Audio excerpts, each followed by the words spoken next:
My name is Chloe Everett. I'm 26 years old. And this is the story of how my stepmom's birthday party unraveled a secret that changed my family forever. If you enjoy real-life stories like mine, don't forget to hit that subscribe button so you don't miss what happens next. I just gotten off a brutal video call with a client who wanted a logo that popped but also whispered, whatever that means. When my phone buzzed, it was a text from Linda, my stepmom. We weren't exactly close. Things between us were cordial, the kind of relationship where you remember birthdays but forget middle names. The text read, Chloe, Mark and I would love if you came to my birthday dinner next Saturday at the Maple. 7 p.m. No gifts, just you. Let me know, sweetie. I stared at it. Linda and I didn't do one-on-one dinners. We did group holidays, awkward side hugs, and the occasional how's work from across the dinner table. This was new. I called my best friend Tyler. We've been tight since freshman year of college. He's the human version of a sanity check. Hey, you alive? He answered. He knew about my logo from hell client. Barely. So Linda just invited me to her birthday dinner, just me. Not you and your dad, but specifically me. Whoa, out of the blue. Completely. What did you say? Haven't replied yet. It feels off. Maybe she's trying, Tyler said carefully. You know, bridge the gap or whatever. The gap's been there since she married my dad 5 years ago. We're cool, but we're not birthday dinner for too cool. I could hear him typing in the background. Just go. Free food at the Maple? That place is fancy. Get the scallops. Worst case, it's awkward and you get a good story, I sighed. Yeah, okay, I texted back. Sounds good. See you then? Her reply was instant. Wonderful, can't wait.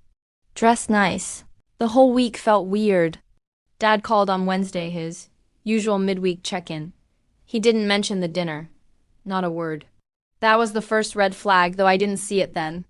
Dad's a civil engineer, practical, steady, terrible at secrets. If he was hiding something, he'd avoid the topic entirely. Saturday rolled around. I put on a little black dress, not too fancy, but not my usual graphic tee and jeans vibe. The Maple is one of those Seattle restaurants with soft lighting, quiet jazz, and plates that look like art. I felt out of place the second I walked in. Linda was already at a corner table, sipping sparkling water. She looked nervous. Linda's a real estate agent, always put together, always in control. Seeing her fidget with her napkin was bizarre. Chloe, you look beautiful, she said too brightly. Thanks. Happy birthday. I slid into the chair across from her.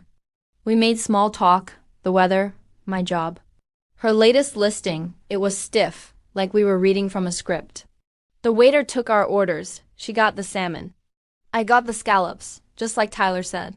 Then, after the bread basket was cleared, she took a deep breath. That's when I knew. This wasn't just a birthday dinner. There's something I've been wanting to talk to you about, she started, her voice lower now. Okay, it's about your mom. Everything in me went still. My mom died of cancer when I was 15. We didn't talk about her much, especially not with Linda. It felt like trespassing on sacred, painful ground. What about her? Linda's eyes were soft, almost pained. Before she passed, she left something for you, a letter. And a small box. I couldn't breathe. What? Where? With me. I just stared. Why do you have it? Your dad. He couldn't handle it. It was too painful for him to keep. Your mom asked a friend to hold on to it until you were older, but that friend moved away years ago. She gave it to me last month when she was cleaning out her storage. My heart was pounding. You've had it for a month? I wanted to find the right time. This felt like it. I set my fork down. The fancy restaurant noise faded into a blur. Can I have it? Of course. It's at the house. I thought, maybe after dinner you could come over? Your dad's out with Zoe at a movie. That's where things got complicated. Because part of me was furious. This letter had been sitting in Linda's closet while I went through birthdays, graduations, my first heartbreak, all without a word from my mom. And another part of me was shaking, desperate to see her handwriting again. Why didn't Dad tell me? My voice was tighter than I meant it to be. Linda looked down. He didn't know I had it. I only told him I was having dinner with you tonight. He thinks it's just a stepmom-stepdaughter thing. The waiter came with our salads. We sat in silence until he left. "I'm sorry, Chloe," she said softly. "I didn't know how to do this." I still don't. I believed her. For the first time, I saw her not as my dad's wife, but as a woman stuck in a hard place, holding someone else's secret. "Let's finish dinner," I said quietly. "Then I'll follow you home." The rest of the meal was a blur. I don't remember tasting the scallops. All I could think about was my mom's words, waiting for me in a box I never knew existed. That car ride to my childhood house was the longest 15 minutes of my life.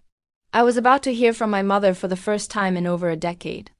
And I had no idea that letter wouldn't just bring her back to me. It would unravel a truth my family had buried for years. The drive to my parents' house felt like moving through a dream, the kind where everything looks familiar but sounds too quiet. I followed Linda's white Lexus through the winding streets of our suburban Seattle neighborhood. The same streets I learned to ride a bike on. The same sidewalks where I used to chase fireflies with kids who didn't live here anymore. I pulled up behind her in the driveway. The house looked just like it always did, navy blue siding, white trim. Mom's hydrangeas still blooming by the porch, even though she hadn't been here to tend them in 11 years. Dad kept them alive for her. That was his kind of quiet love. Linda waited for me on the front steps, keys in hand.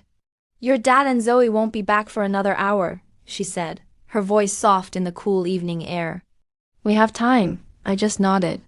My throat felt too tight for words.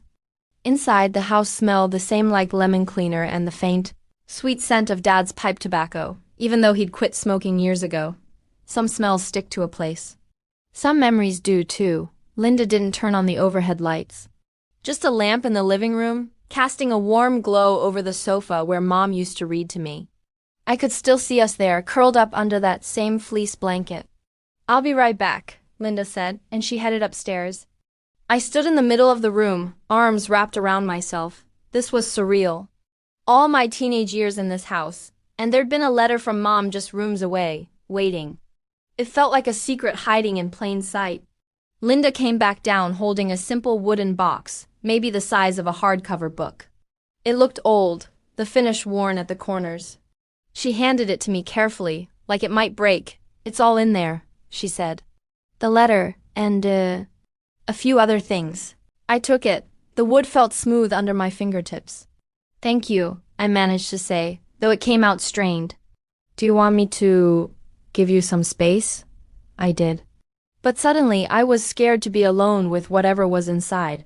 "Maybe stay?" For a minute, she nodded and sat in Dad's armchair. I sank onto the couch, the box resting on my lap. My hands were trembling. I took a deep breath and lifted the lid. On top was an envelope with my name written in Mom's handwriting, the looping, graceful cursive I'd tried to copy for years. Just seeing it made my eyes burn. Underneath were a few small items: a delicate silver locket, a faded photo of Mom holding baby me, and a smaller sealed envelope with "When you're ready" written on it. I picked up the main letter. The paper felt thin, fragile. I unfolded it slowly. "My dearest Chloe," it began. "If you're reading this, then I'm not there to tell you these things myself. And for that I am more sorry than you will ever know." I had to stop, swallow hard, blink back tears. Linda stayed quiet across the room, giving me the space to fall apart, even though she was still there. I kept reading. "I have so much I want to say to you, but most of all, I love you. I have loved you from the moment I knew you existed, and I will love you long after I'm gone. Don't ever doubt that. I'm writing this while you're at school. You're 15 now, and you've become this incredible young woman, strong, kind, so much wiser than I was at your age. I'm so proud of you, Chloe, even on the days I'm too tired to say it." The letter went on memories. Advice, little inside jokes only she and I would understand. She wrote about my love for drawing, how she'd saved my first sketch of a butterfly. She told me to be brave, to trust myself, to not let grief turn me cold. Then, near the end, the tone shifted. "There's something else I need to tell you, something your father doesn't know. It's not an easy truth, and part of me wishes I could keep it from you forever to protect you. But you deserve to know." My heart hammered against my ribs. I glanced up at Linda. She was watching me, her expression unreadable. "Before I met your dad, I was in love with someone else. His name was Daniel. We were young, and it didn't work out. Life pulled us in different directions. But right before we parted ways, I found out I was pregnant. The room tilted. I gripped the edge of the couch. I never told him. By the time I knew, he'd already moved across the country for a job. I was scared and alone, and then I met your dad. Mark was steady, kind, and he wanted to build a family. He adopted you when you were a baby, and he loved you as his own from day one. He is your father, Chloe, in every way that matters. Tears were streaming down my face now. I couldn't stop them. Daniel and I lost touch. I never reached out. I made the choice to let you have the life I thought was best with Mark, with stability, with a father who chose you. But as I get older and as my time runs short, I wonder if that was fair to you. Or to Daniel. I've included his full name and last known address in the smaller envelope. It's from years ago, so I don't know if he's still there. What you do with this information is up to you. You have every right to search for him, or to never open that envelope at all. Whatever you choose, know this, you were loved by me. By Mark, and I have to believe, somewhere out there, by Daniel too. Be happy, my sweet girl. That's all I've ever wanted for you. All my love forever. Mom, the letter ended. I sat there, holding the paper, the words swimming in front of me. The silence in the room felt heavy, loud. Linda finally spoke, her voice gentle. I read it, she admitted softly. I'm sorry.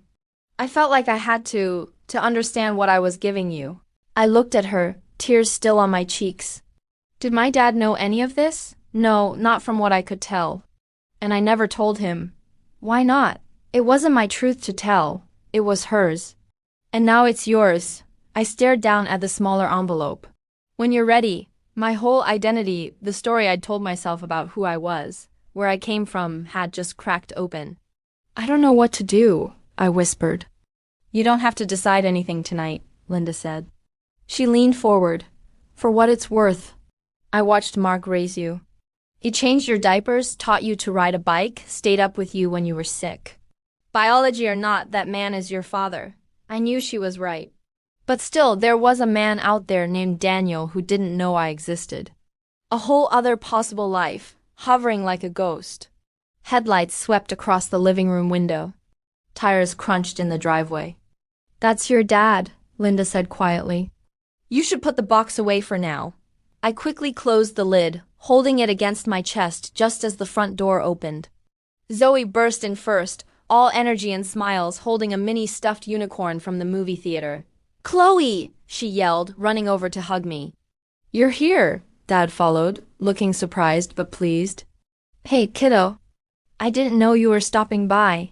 I forced a smile, hugging the box tighter. Just having some girl time with Linda. His eyes softened. That's nice. He looked between us, and I could tell he sensed something was off, but he didn't press. You staying for a bit? Actually, I said, standing up, I should get going. Early work tomorrow. Linda walked me to the door while Dad helped Zoe with her shoes. On the porch, under the yellow porch light, she touched my arm lightly. Take your time with this, Chloe. There's no rush. I nodded numb. Thanks for dinner, and for this, any time. I carried the box to my car like it was made of glass. As I drove away, I glanced in the rearview mirror. Linda was still standing on the porch, watching me go. That night, back in my apartment, I placed the wooden box on my coffee table and just stared at it. My whole world had shifted in the span of a few hours. I had a father who didn't know I existed. I had a dad who didn't know I knew. And I had no idea what to do next. I didn't sleep that night. The wooden box sat on my coffee table like a silent guest. Every time I closed my eyes, I saw my mom's handwriting. Daniel. I had a name now. A ghost with a name. By 6 a.m., I gave up on rest and made coffee. The sky outside my Seattle apartment was that dull, early morning gray, matching the static in my head. I scrolled through my phone mindlessly until Tyler's name popped up with a text. How'd the birthday dinner go? You get the scallops? I stared at the screen. My thumbs hovered over the keyboard. I couldn't just text this back. It was too big, too messy. So I typed, call you when I'm awake. It's a lot, he replied instantly. Everything okay? Not sure. Talk soon. I put the phone down and wrapped my hands around my mug. The steam warmed my face. What do I do? The question played on a loop. Do I open the smaller envelope? Do I search for a man who might not want to be found? Do I tell my dad and risk breaking the one stable thing I still had? My phone buzzed again. Dad this time. Thanks for spending time with Linda last night. It meant a lot to her. Love you, kiddo. Guilt punched straight through my chest. He had no idea. He was over there making breakfast for Zoe, probably thinking his family was all neatly tied together. And here I was, sitting on a truth that could unravel it all. I had to talk to someone. Not over the phone, in person. Hey, I said when Tyler answered my call. Can I come over? Right now? Dude, it's 7 a.m. on a Sunday. Please. He heard it in my voice, the shake I was trying to hide. Yeah, of course. Come over. Tyler lived in a loft in Capitol Hill, all exposed brick and messy coating notes on the fridge. He opened the door in sweatpants and a faded Stanford hoodie, his hair sticking up in every direction. He took one look at my face and stepped aside. Get in here, I walked in, holding the wooden box against my stomach. Whoa, he said, eyeing it. Is that a birthday present? Not exactly. I told him everything. The dinner, the letter, Daniel, the adoption, the whole story tumbling out in a messy, emotional heap. He listened without interrupting, his expression shifting from confusion to shock to this deep, focused concern.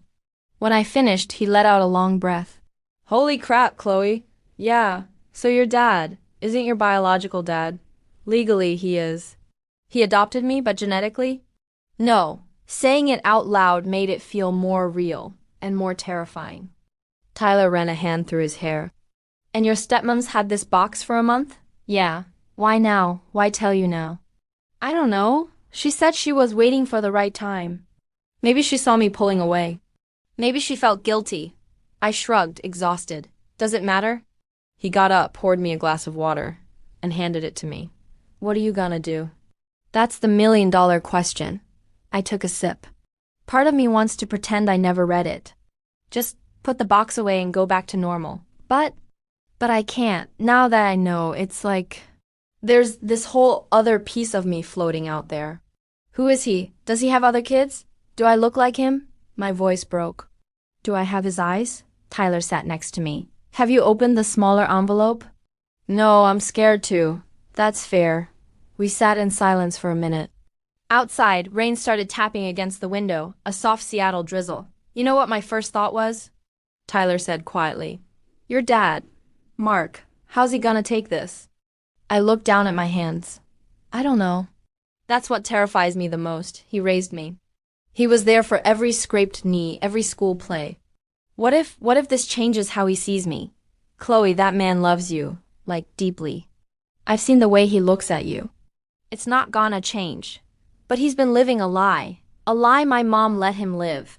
What if he resents me for it? He won't, Tyler said. But he didn't sound totally convinced either. I reached for the box, opened it, and took out the smaller envelope. When you're ready, it felt heavy in my hands. You don't have to open it now, Tyler said softly. I know, but I think I need to. My fingers trembled as I broke the seal. Inside was a single sheet of paper with a name, a date, and an old address. Daniel Joseph Hartley.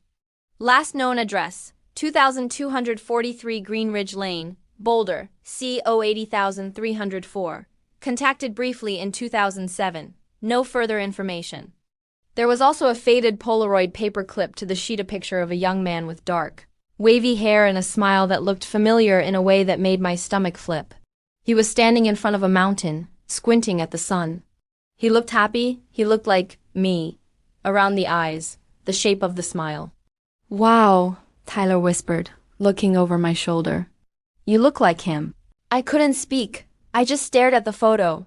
My biological father, a real person, not just a name. A person who lived in Colorado, who stood in front of mountains, who existed. What now? Tyler asked. You wanna try to find him? I don't know. What if he's married with a new family, and I'm just a bomb from the past? What if he spent years wondering about you? I put the photo down carefully, like it might dissolve. I need to think. I can't just dive into this. My phone buzzed on the coffee table. Linda's name flashed on the screen. Tyler and I exchanged a look. You should answer it, he said. I took a breath and picked up. Hey, Chloe. I couldn't stop thinking about you. How are you holding up? Her voice was gentle, full of a concern I hadn't heard from her before. I'm okay, overwhelmed. I don't blame you. A pause.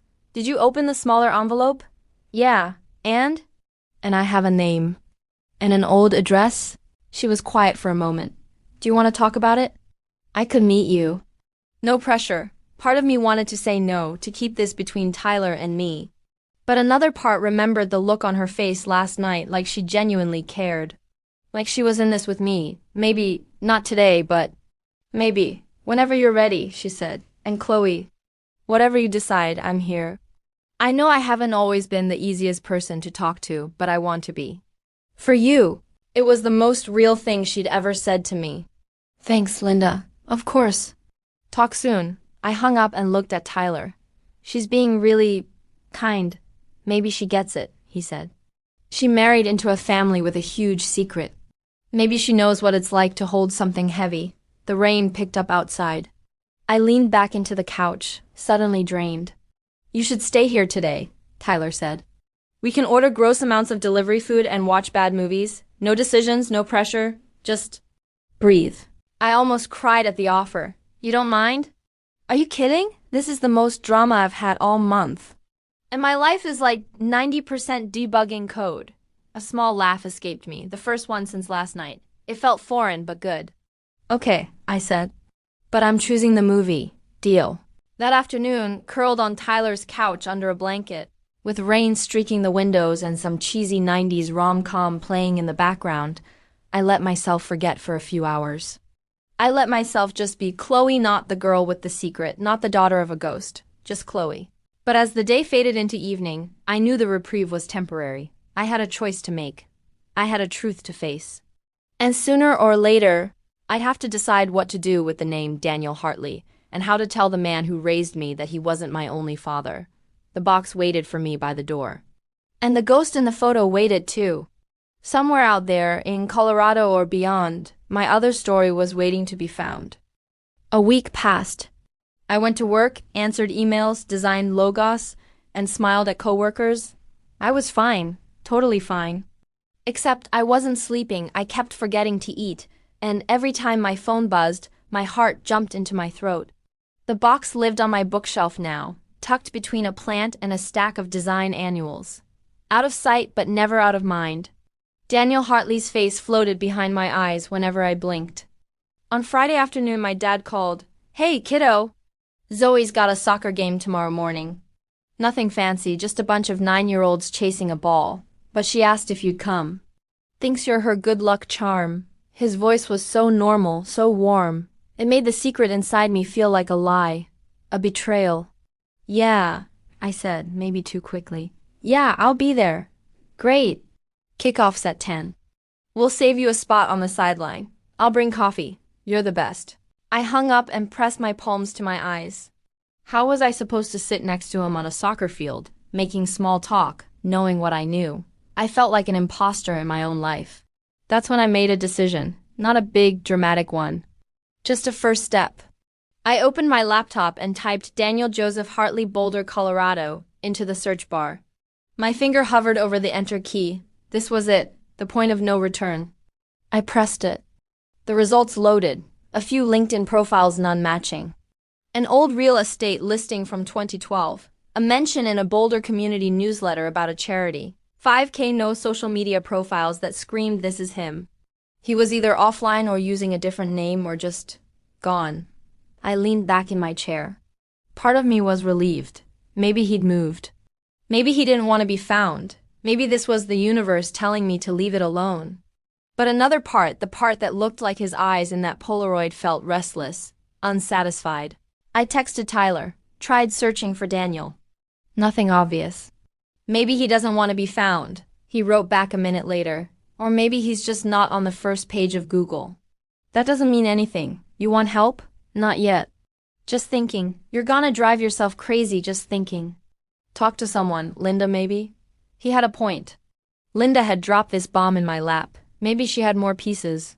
I waited until evening, then called her. Chloe, she answered, sounding a little surprised. Hi. Hey, I had a question. About the box. Okay. You said my mom's friend gave it to you. Do you have her contact info? The friend? A pause. I do. Her name is Gail. She was your mom's college roommate. She lives in Portland now. Would you be willing to give me her number? Another pause, longer this time. I can ask her if she's okay with that, but Chloe, are you sure you want to dig deeper? Sometimes the past is messy. I almost laughed. Messy? My whole foundation was cracked. A little more mess couldn't hurt. I'm sure, I said. I need to know what I'm dealing with. All right.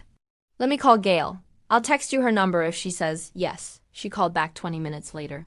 Gail's willing to talk. She said she's been wondering about you for years. I'm texting you her number now. Thank you, Linda. Really, be gentle with yourself, okay? Her voice softened.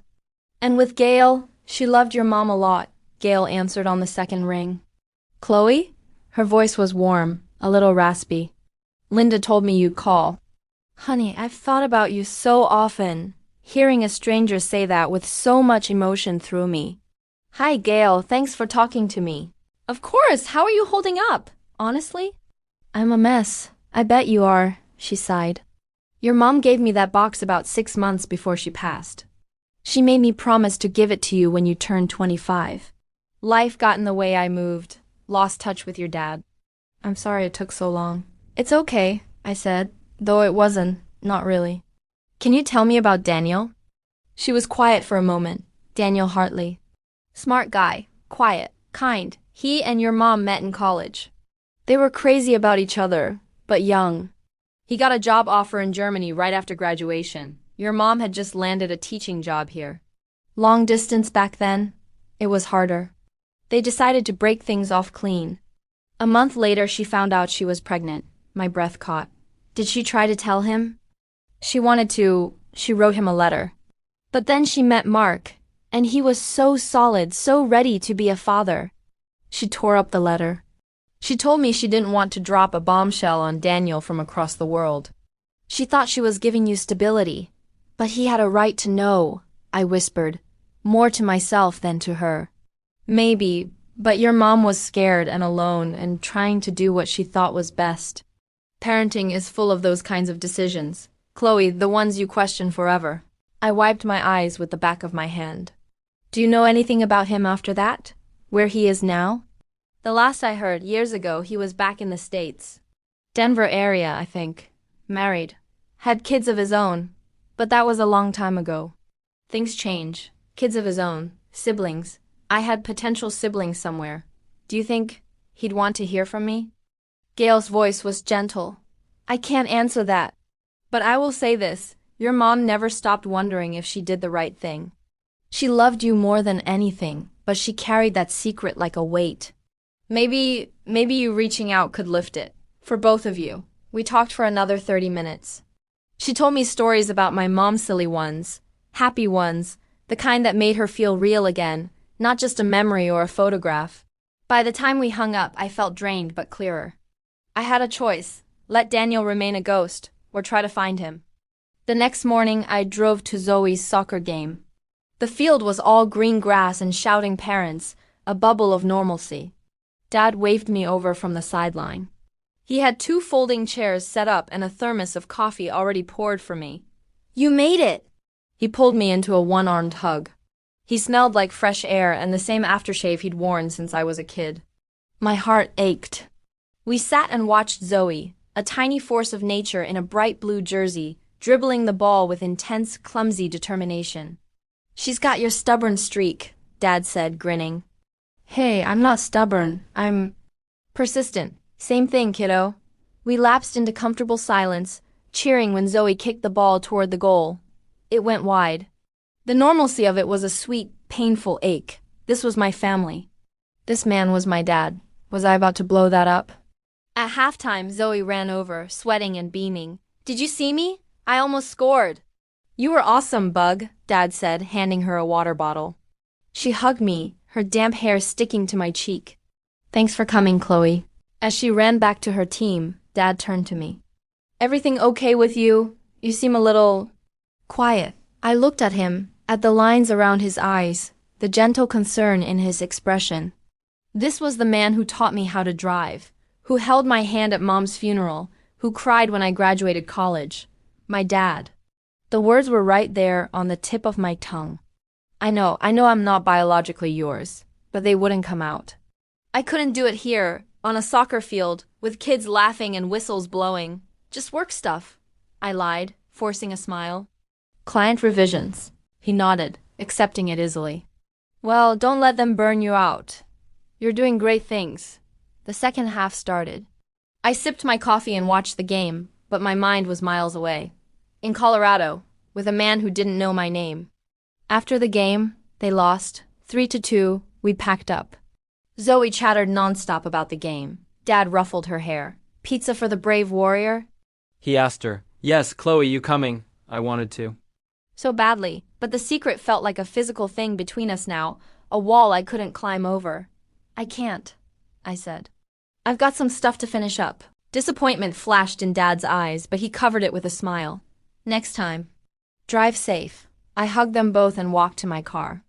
As I pulled away, I saw them in my rearview mirror, Dad's arm around Zoe's shoulders, her looking up at him, talking animatedly. A perfect, simple moment.